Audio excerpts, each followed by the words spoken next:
All right, y'all. Welcome. First time I've gone live in quite a while, actually, on this channel. So I'm just making sure everything is working on all the platforms here. So Instagram is weird. I have to also go to Instagram. Okay, so we are live now on Instagram, and I think I can see everyone. So welcome everyone. So I see some people. Okay. Yeah, someone said, did you forget Trump's speech is at 9 p.m. tonight too? So I guess I'm competing with President Trump tonight, but neither here nor there. I really wanted to hop on because this is big news. So everyone let me know. Let me see here where you're from, how you doing. Let's also test out to make sure I can see all the comments. Okay, let's see here. Okay, so we got people on YouTube and Facebook and Instagram. This is actually the first time that I've been able to go live on all the platforms. So YouTube, Instagram, and Facebook. So we're on everything right now. So for those of you who chose being here with me over watching President Trump's speech tonight, thank you. So, yes. Okay. We got people, let's see, from Texas and Virginia and Kansas and Mississippi. So I think we got the East Coast well taken care of tonight, y'all. Okay. Someone says Texas. They just started milling last week. We got another one from Mississippi. Yeah. So it's really great to have y'all here. And I love going live. Like I need to do this more because I love this format. Because I don't have to edit anything. And I get to have more of an interaction with y'all. So again, feel free to post any comments in the chats. Also from any questions that you may have as well. All right, we got another Floridian. Yay. Okay, Arkansas watching me and the president. Good job multitasking. So just know that this is actually the best live stream ever. No, I'm kidding. Okay, kidding. Yeah, we got Midland, Texas. Becky says, love your cookbook. Thank you so much, Becky. Okay, so we are going to get into this. So at any point in time, for those who may be seeing the replay, welcome. And I just want to go ahead and hop in because in case you have not heard the news, more news coming out of my great state of Florida here. So love my state. Fun fact, I'm like multi-generation Floridian. I think I actually calculated I'm like, as far as I know, 6th generation Floridian, maybe further back, but I don't think it really goes further back than that. And so fun things coming out of Florida. So a few months ago, y'all may, I did talk about this whenever I talked about glyphosate yet again. Yes, KMX says, y'all don't forget to like the video. Yes, thank you so much. Liking the things helps promote it out to places. So a few months ago, a big to-do with the glyphosate thing because our first lady actually was part of a study that we did here in Florida showing glyphosate in many of popular bread that you buy from the store, including Dave's Killer Bread, which was surprising, alarming, even in organic breads. Well, now Florida is doing it again.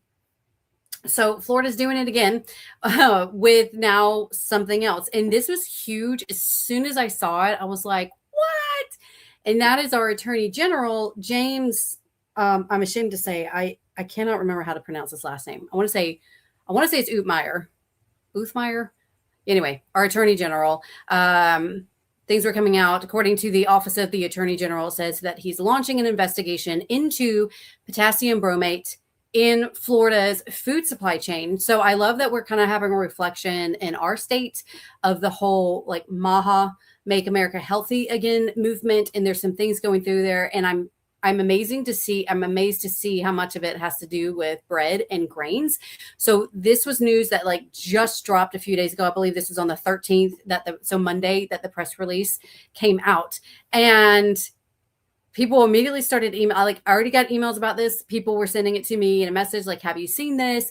And I appreciate anytime that y'all do that because sometimes I don't see everything. But the big deal about this is he has issued. So it seems like, I think some of the headlines were like, Florida is suing General Mills, or like Florida is suing flour companies. And not entirely true. What he did was he issued a civil subpoena to General Mills and General Mills Operation. So General Mills Inc. and General Mills Operation LLC as part of an investigation under the Florida Deceptive and Unfair Trade Practices Act into the supply chain of products containing potassium bromate sold in Florida. So the reason that we are talking about this is because it's in flour. So potassium bromate is found in some popular flours. And so we're kind of going to be talking about that, as well as other additives that are also a problem, what to do with that. So we are going to be talking about this. And so they're looking under an investigation because our attorney general, he says Floridians have a right to know what is in the food they buy and feed their children. It also goes into what is being fed in public schools. And they're investigating the supply chain. So I will say the flours that they referenced in here, it says the subpoena commands production of documents related to all General Mills products containing potassium bromate sold to purchasers in Florida, and includes things like Pillsbury Potent High Gluten Flour, Pillsbury Best Bakers Patent Flour, Gold Medal All Aces Bakery Flour, and Gold Medal Superlative Bakers Flour in 50-pound bulk sacks. So these are ones that I wasn't too familiar with, these type of flours in the store. I think we've all seen, of course, like King Arthur, but, just regular Gold Medal, just regular Pillsbury all-purpose flour. So these are very specific ones. So to back up, we're going to back up a little bit. Why is there potassium bromate in these? And basically it is seen as a flour improver and dough conditioner in certain bakery flours. However, the problem is that it is classified by the International Agency for Research on Cancer as, quote, possibly carcinogenic to humans. And so much so that kudos to Europe and other places caught on this back in the 90s and have banned it. So this has actually been banned as a food additive in the European Union since 1990. Canada has banned it since 1994. China has banned it since 2005. And India has also banned it since 2016. And it's also banned in like Brazil and Argentina and South Korea, Peru. I think it was like up to 40 countries. And this is due to health concerns, including evidence of tumors in small animal studies. And so they're wanting to investigate this. Like, we have these studies out here linking this to cancer. From my research, I was some of the research, this is from scienceinsights.org.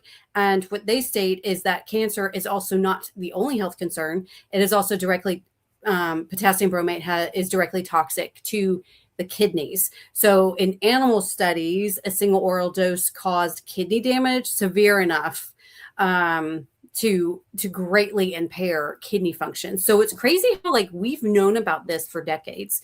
Studies have showed this for a long time, yet here in the good old US of A, it is still perfectly legal to use. And what I want to know is, and this is one thing that this will be coming out hopefully in the investigation, is not just, okay, it's in this flour, but what products are people buying from grocery stores, what products are in public schools for our children, how much of this is affecting the actual supply chain. And this is very, very concerning to have these additives. And again, it is also frustrating, I think, for people like us who mill our own wheat, because this is why people say, get rid of the bread, stop eating bread, stop consuming flour, and so on and so forth, because of this problem, the fact that people are like, well, it is causing issues, so let's just get rid of all of it. But this is again why I say to mill your own, and we'll get to that later on. So that is the big news going on in Florida. This is certainly a story that I'm going to want to be following up to see what happens from here. And with that, I did actually do a little bit more research, because one thing that you may hear. So if you start hearing things, because I'm pretty sure it wouldn't surprise me if there is a huge like PR type campaign that comes out of how this is actually just fine. But I'm sorry, since 40 countries decided to play better safe than sorry with this. I mean, it's something that we need to be paying attention to. But what it does, and one of the arguments that they have is, let me actually pull it up because I had it, is they basically state that, let me see, I had that. I got to find, I have like naturally a million tabs. Okay, yeah. So the theoretical safety argument is that potassium bromate should convert into potassium bromide. For all of your chemistry people out there, that would make sense to you, which is potassium bromide, a relatively harmless compound, and it should convert into that during the heat of baking.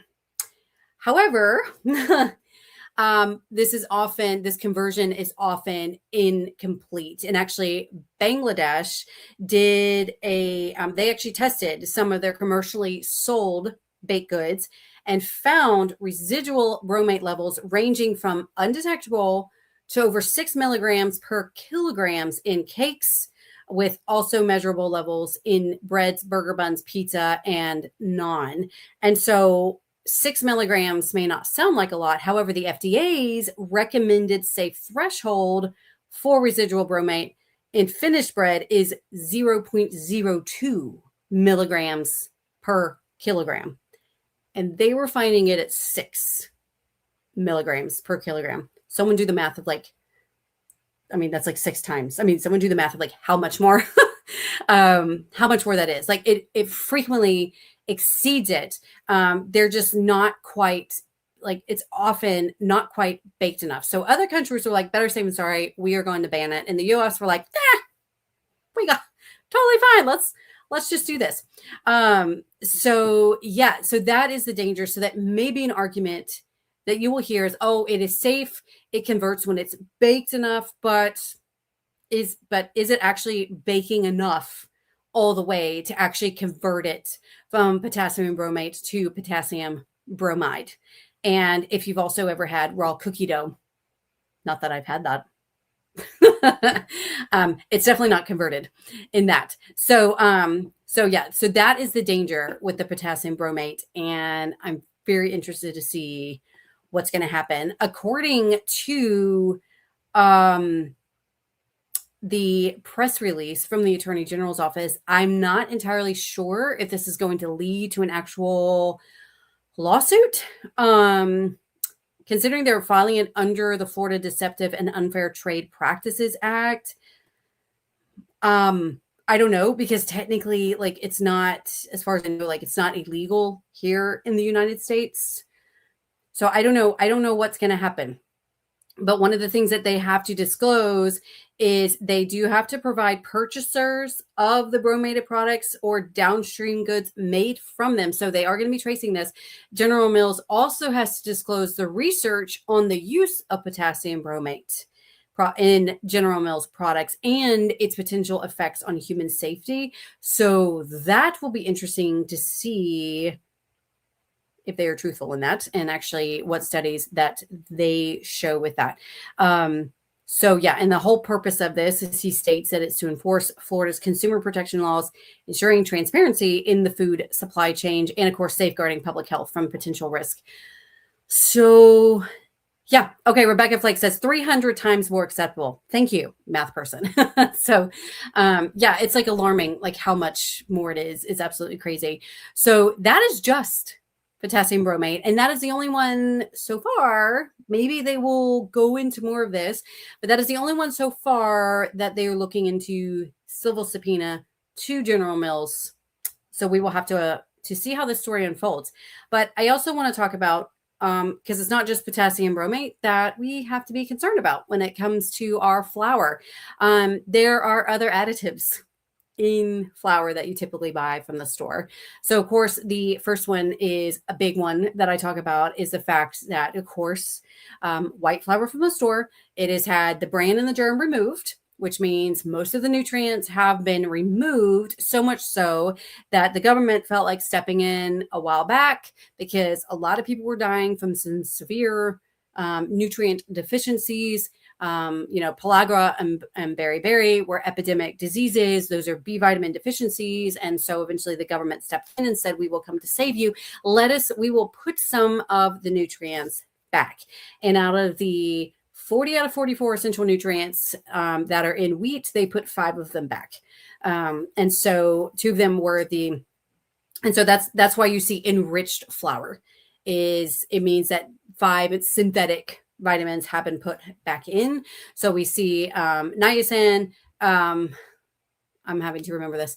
So there were B vitamins put back in. Eventually, they did also enrich it with iron because children were being born and young children were also, they were finding out were anemic. So they said, let's put the iron in the flour, which is also why you see enriched, especially with a lot of the cereals. Kids are eating cereals. We got to enrich the cereals. And then eventually they also put in a big dog in the 90s was folic acid because they realized, babies are being born with birth defects. Mamas need folic acid. Actually, we don't need folic acid. And this is the big problem that we are now seeing the results of. I think we're really understanding and seeing the results of the problem of enriching flours, of the problem of thinking we can just, we can play God with food and then, we can just, be a chemist, a food scientist, and we can choose what nutrients to have. And these nutrients in and of itself is what is fine. And even synthetic is fine. And that's the problem with folic acid. If you've ever heard, I did a whole video about this. If you have the MTHFR gene mutation, this is something that has been in our genes for forever. It usually doesn't cause a problem, except, and I think this is because we've been for a few generations now consuming this enriched type flour. And that is because the MTHFR gene mutation, the big issue that you have is your body cannot process folic acid. It actually turns folic acid into a toxin for you. So that's why people with these gene mutations, they realize they have to give up bread and flour because of the folic acid. Well, good news, and yet another reason to be milling your grains, to consuming real whole grains, is because real whole grains does not contain folic acid. Folic acid is a synthetic version, a man-made version of folate. God put folate in whole grains. That is very important nutrient for you. Mamas, we need it when we are pregnant. Like, it is important that we have that. But now we're seeing people, because of this random gene mutation, because they have this, they're having issues with the folic acid that is in everything made with flour. Because now, like, if it's flour, it pretty much has to be, and it usually is enriched, that's having the folic acid. And because we've been doing this for generations, people are now, I think it's catching up to us, and why more and more people are aware of this gene mutation and having issues with this, and now are flocking to freshly milled grains because they can have freshly milled whole grains because it contains folate, something their body can process and handle. They just can't process the synthetic man-made folic acid. So that is another problem with additives. And these aren't, they are additives to the flour, but people don't see it as additives, I think, because, it's just enriched in their, quote, vitamins and nutrients, but they are still man-made in synthetic versions. And we think, again, that we know more than God. But let's face it, y'all, like, we don't know what we don't know. Think of all the things that we are still learning about the human bodies. Just in my lifetime, how much more we've discovered about DNA, gut health, the microbiome, that is still very new. My husband's neurosurgeon said that both the brain and the spinal cord, those are kind of the new frontier of medicine, because there's still so many things that they're still learning about our brains and spinal cord, the whole neurology side of things. So, like, we don't know, like, you can't improve on God's design. Just eat the food that God gave us as food, as close to the ways he gave it to us as possible. So That is a problem, but a lot of the enriched stuff is, especially if you have that gene mutation and the fact that it's not real and you're omitting a lot of good nutrients. But the next thing is a big dog, and that is the flower bleaching agents. I can't believe I haven't done a video about this one because I started really diving into this, alarmed at what they bleach flour with.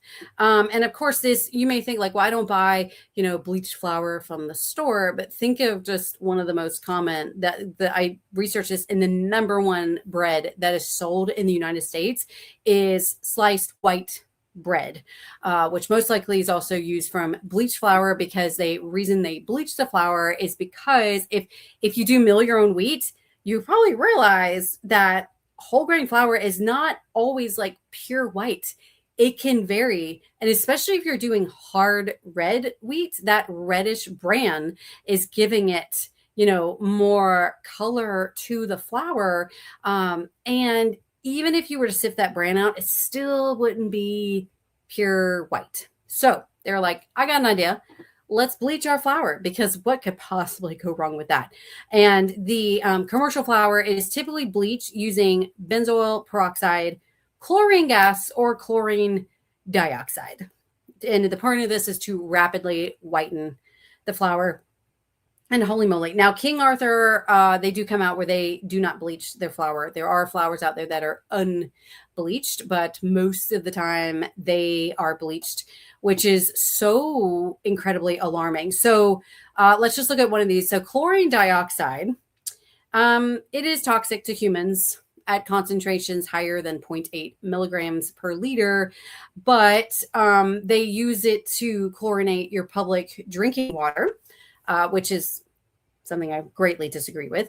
But if you're in the city, if you're on city water, most likely you are putting chlorine dioxide. They are putting chlorine dioxide in your water, but hey, we're putting it at safe levels. But what about someone who is drinking this water and also consuming bleached flour with chlorine dioxide? Has any studies actually been done where they combine those factors? And then are people actually having issues with this? So yeah, this can definitely be a big problem. The fact that it's not just in water, it's not just in on the bleached flour, and then people are combining it all. And that is a problem that no one really talks about when you start combining them all. Are we getting a toxic overload? Now, the benzoyl peroxide is very interesting, because if you think that sounds familiar, that is because if you've ever used an acne clearing face wash, it is usually salicylic acid that is in there, or benzoyl peroxide, to help get rid of the acne. But a problem with that I found interesting, again, one of those things that I'm like, very interesting, and no one's talking about. So we're using benzoyl peroxide to bleach flour, and this flour is about to be baked, high temperature ovens, and when benzoyl peroxide is exposed to high temperatures, it can potentially degrade into benzene, which is actually a toxin. So like the FDA have recalled before, this was in, let me get the year here, but they actually, I think this was, in 2025, the FDA actually did recalls of several popular acne products due to the contamination with benzene. So I think there was something where if it just got too high in temperature, and it turns into this toxin. So just something that I'm connecting the dots to. Either way, I don't want chlorine on my food. I don't think that's a good idea. I mean, there are risks to overloading on chlorine. That is common research that you can find. And it's alarming that we put it on our food. Again, something that has been banned from certain countries. And yet here we are, they're still allowing it on our food here. And so those are like the biggest concerns with store-bought flour. And then on top of that, we compound this not only are we using flour that has potassium bromate and maybe it's also been bleached, oh, and it is enriched. So now we have the triple threat here. And then this is made into bread that then has preservatives, extra gluten added to it. If you actually pull up the ingredients of the very popular Wonder Bread, so this is Wonder Bread. Again, white sliced bread is still the number one bread that is purchased here in the United States. And Wonder Bread starts with, now they actually say unbleached enriched flour. So that's good. It looks like they don't have the true triple threat, but it is enriched. Enriched. So, you have all that. And then when you get through all the ingredients, water, they add sugar. Don't need to add sugar. Yeast, totally fine. But then also can contain 2% or less of calcium carbonate, wheat gluten. So they're adding in wheat gluten. They got the soybean oil. So that's a genetically modified product. You got all that going on. And then you have dough conditioners, which dough conditioners, depending on what they are, not necessarily a bad thing. And then a whole lot of things that I'm not even going to try to pronounce because it's things like, they add a synthetic vitamin D3. They have soy lecithin, which also is generally a genetically modified product. So yeah, which soy is also a big allergy for some people. And so it's just crazy like what they do to everything. Like it's just crazy. So we already take the white flour and we've stripped it of most of the nutrients. We're going to add a few of them back in. And then we're already taking the fiber out. And then we're going to mess up the gluten to fiber ratio even more by putting it into a loaf of bread that has all these other things and preservatives and so on and so forth. And it's no wonder that people have issues with bread these days. It's no wonder. So this is why I say that we have got to be going back to what our ancestors have done for thousands of years, and that is consuming whole grain wheat. We are milling the wheat ourselves on a daily basis or a regular basis, baking that daily bread and consuming that daily whole grain bread ourselves. This is the bread that Jesus compared himself to. He is the bread of life. This is the bread of life. And this is what we need to heal our guts, to get the fiber that we need. 95% of Americans are not consuming the amount of fiber that they need. 95%. We are so undernourished with fiber. It's, and then there's a correlation where we now have Crohn's and ulcerative colitis and colorectal cancer is on the rise. All of these things. And y'all, it really just comes back to we need to be consuming the food that God has given us.